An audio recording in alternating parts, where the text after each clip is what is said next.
So what is the difference between authentic desire and inauthentic desire, and why does it matter? So there's a quote from Jesus that beautifully illustrates why it matters. He says, if you bring forth that which is within you, that which you bring forth will save you. If you do not bring forth that which is within you, that which you do not bring forth will destroy you. There's a real sense that people don't really realize that humans can get very sick, can feel very trapped and hopeless when we aren't allowing ourselves or aren't allowed to be who we are at deeper and deeper levels. This is absolutely vital to human well-being and happiness and joy and love in the world, right?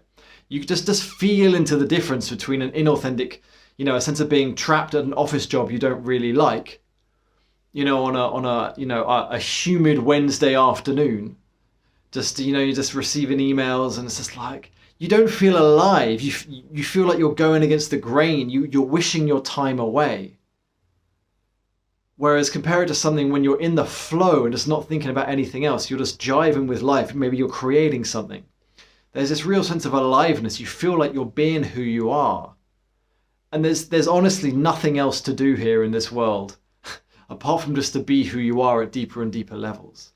And that's why authentic versus inauthentic desire is so important, because the authentic desire is like a lighthouse to who you are. So we can probably start to get into the definitions here.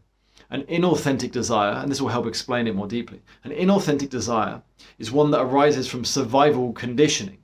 So it's a learned, programmed response that has as its objective to help you to fit in, to belong, to not rock the boat, to stay safe, get approval, be comfortable. So a classic example would be when your parents want you to have a good, stable job as a doctor or a lawyer or something. So you might have a desire to do well at your exams, and okay, I really need to do well, I really need to study.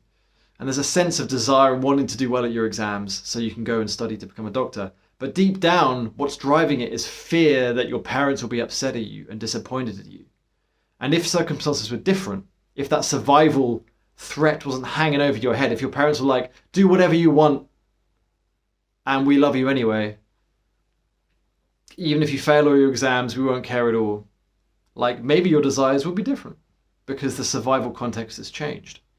Authentic desires, on the other hand, are a vibration and expression. They resonate with who you are at the deepest levels. They arise because they must, not because they are a way of kind of manipulating other people into approving of you or getting a lot of security, right? Now, it's worth saying there's nothing wrong with inauthentic desire, nor is there with security or being a doctor or a lawyer or anything else. But going back to that, why it matters is you will just feel very, very different. If you're living a life full of inauthentic desire, that's, you won't feel as satisfied. You'll feel like you're going against the grain. You'll wonder why you feel trapped and kind of stuck in life. Whereas the characteristic of really following authentic desire is that you feel very much going with the grain. You're flowing. You're very spontaneous and natural. Like Bruce Lee, just like flowing like water, you know what I mean?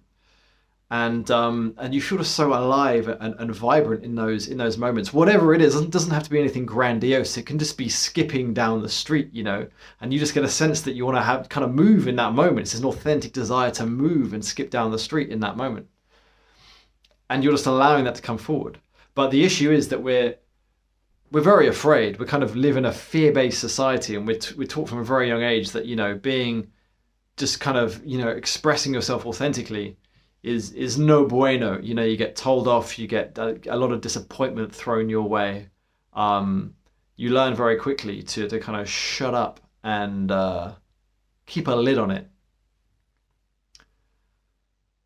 And this kind of segues into how do you start then actually noticing your inauthentic desires and moving more into authentic desires. So the trick is always to notice where it's coming from. Inauthentic desire at the deepest level is always coming from fear. And a way you can spot this, you won't always be able to spot the fear, but you can spot, your mind will give you these long-winded rationalizations for why why you desire that thing. So going back to that, study hard at your exams. It's like, well, I got to study hard because, um, I didn't do much work last week, and my parents, and you'll come up with all kinds of reasons, and I really should cancel my plans this weekend because I won't have enough time. And it's a difficult economy at the minute, so I've really got to make sure I've got, I keep all my options open, and it just doesn't make sense to kind of risk anything. Why would I want to do that? Have you seen the news recently? There's all this stuff going on. You've really got to, and on and on. Whereas you'll find authentic desires, there's very little thought attached to it. Like if you're skipping down the street, it's just like, I want to skip, and you just start skipping, right? There's no like, well, I better skip because otherwise, I won't have time to skip tomorrow. So I better get my skipping in now. And there's I think there's some kind of there's a moratorium on skipping rope coming in because of shortage of supply chain in China. And so it makes a lot of sense to get my skipping in today whilst there is time and the sun is shining because of global warming. You just skip. And this is, you can really feel the difference. And the way you go from one to the other it's partially subtractive. By this I mean you don't just try and drop the inauthentic desire and move into the authentic, because there's too much holding on. There's too much fear in the system, right? Fear is a physiological thing that if you try and do it, have you ever tried to do something and then you just feel yourself freeze? Like if you want to go speak to a someone you find attractive, right? Have you ever noticed that you want to do that and there's just like your body just roots you to the spot and goes, no, there's no reason to do that now. Let's go and go to the buffet and get some food. Let's go and get another drink. We don't need to talk to them. That whoosh, you feel that freeze. It's kind of the same with authentic desire. And you really have to meet that part of you gently. So you have to feel into that fear, acknowledge it. This is a part of you that's like stuck in the past, in your childhood, when you got told off or laughed at or something like that. And that part of you just went, oh, we're never doing that again, ever. No, thank you. And you've just got to really give it some safety and some love. And I've got other videos on my channel that talk about how you do that to help it unravel and relax. And and you can only do that at the somatic level, getting into the body, feeling into the nervous system, the direct experience of sensation and emotion. And then as that unravels with the through the beam of your awareness and your attention and your relating to it, acknowledging it, then there is more space as the fear dissolves for the authentic desire to come up. Because when the fear dissolves, you feel lighter and freer. There's not this, this sort of blinkers of, oh, what about this? What about that? What about this? There's just more space to go through. Yeah.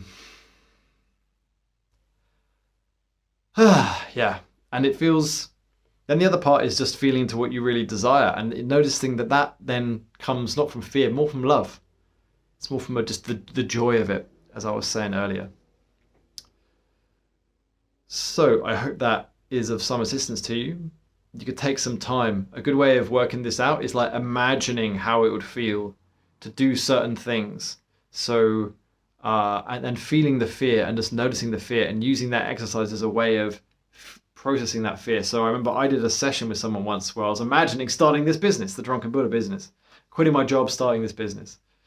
And it was like, I imagined that I was going to quit my job tomorrow and start. And I just felt my body just go, ah! It's like my mind just went, no, you'll blow a hole in your life. What are you doing? So I had some comfortable corporate job rather than messing around with all this nonsense. And it was really useful just to feel into that contraction, that defense, that protection. Just be with it, let it move through. And I did that, a bunch of times.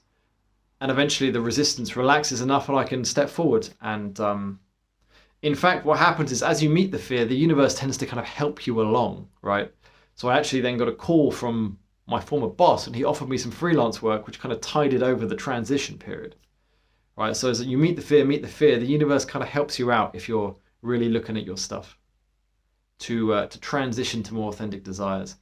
Now, there's something else to be said here quickly. You can't just transition straight away. You can't just go from being, you don't even know what that would look like. You become gradually more authentic bit by bit by bit. You just, it's like maybe you stay at your current job, but you do a different role that feels a little bit closer to who you are. Or maybe you bring a little bit of more authenticity to it, right? You just take baby steps. You don't have to take any sudden plunges by any stretch of the imagination. And you kind of have a max authenticity in any given moment. You can't be 100 times more authentic tomorrow because you don't even know what that would look like, and it feels too scary. So you grow, you just shave off these layers of inauthenticity, and it's almost like you're revealing the sculpture. By shaving off the inauthenticity, you just reveal the authenticity below, which was always there. It was just masked over. And it's in that way, it's just a lifelong journey of just noticing the fear, processing, and open up to more and more authentic desires. And in so doing, you get to know yourself and who you are at deeper and deeper levels and layers, which then becomes more and more satisfying because you just feel like yourself more and more and more. All right, that'll do. Hope that helps. Peace out. Bye.